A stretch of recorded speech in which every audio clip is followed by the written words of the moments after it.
Telepathic Link. Flash fiction by Graham Downes. First published 14 October 2014. Sebastian sat in the crowd, his mouth hanging open. Dumbstruck, he looked around at the other audience members. Most were clapping enthusiastically, and a few were whistling. Some were even on their feet, screaming at what was going on stage. He looked down at the small arena in the center of the studio. The quizmaster, Carl Snopes, was turning on a small rotating pedestal, with 10 contestants standing in a circle at podiums around him. He faced each contestant in turn. They looked at each other for about 3 seconds, and then the cheering erupted as he moved on to the next contestant. Sebastian looked to his left. His date, Lisa, had a big smile on her face. She, like the others, was applauding. Occasionally she let out a hilarious laugh. He nudged her. Then when she looked at him, he asked in a low whisper, "What's going on here?" Lisa just stared at him for a few seconds.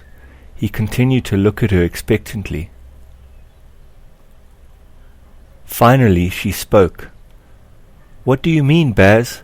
And why are you using your voice? Are you okay?" "What do you mean, why are you using your voice? How else would I speak?" "With your mind, silly. Come on, you love this show," exclaimed Lisa. "You taught me all about it at dinner last week. I couldn't believe how happy you were when I taught you that I'd gotten tickets." "What's wrong with you, Lisa? Communicating with our minds? There's no such thing. If this is some weird way of you breaking up with me, it's really sick. I'm going home." As Sebastian stood up to leave, Lisa grabbed his arm. "It's not. I'm really worried about you. But okay, let's just go." Sebastian looked at her, exasperated. He shrugged and walked off, towing Lisa along by her arm. The two walked through the winding passageways that led to the entrance door of the studio, not saying a word. Sebastian was incredulous.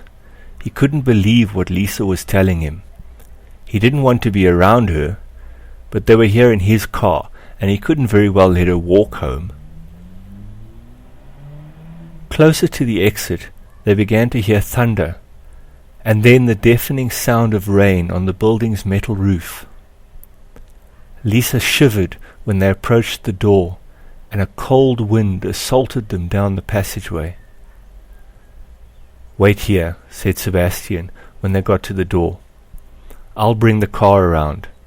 No sense in us both getting wet." Lisa squeezed his arm affectionately and smiled. "You do still care," she thought.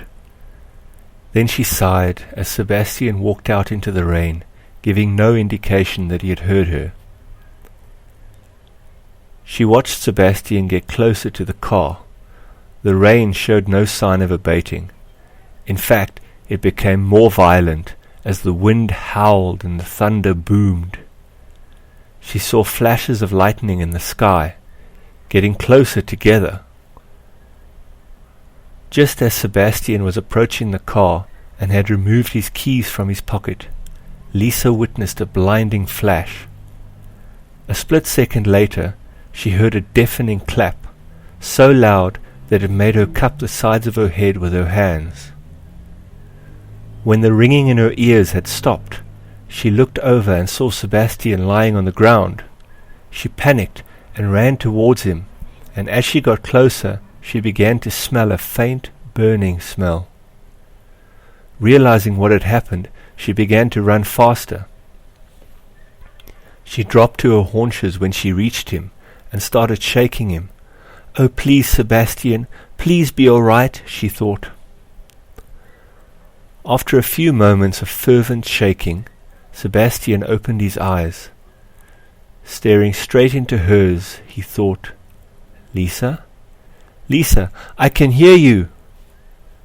Lisa hugged Sebastian closer to her chest and kissed his head over and over, tears streaming down her face. For more of Graham Downes' writing, visit his website at www.grahamdownes.co.za.